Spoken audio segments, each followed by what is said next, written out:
Inaresto habang nasa Senate custody ang kontratistang si Pacifico Curly Discaya ngayong umaga.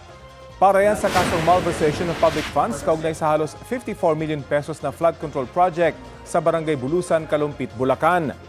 Biyernes nang inilabas ng korte ang arrest warrant laban kay Discaya, kanyang misis na si Sara at siyam na iba pa. Walang piyansa ang kaso. Nakadetay naman si Sara Discaya sa Cebu dahil sa isa pang kaso na may kaugnayan din sa flood control scandal. Sa Senado nanatili si Curly Discaya matapos ma-cite in contempt sa pagdinig ng Senate Blue Ribbon Committee noong September 2025.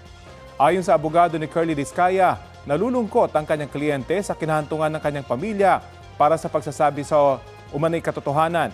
Iaharap sa Malolos Regional Trial Court si Discaya para sa return of warrant.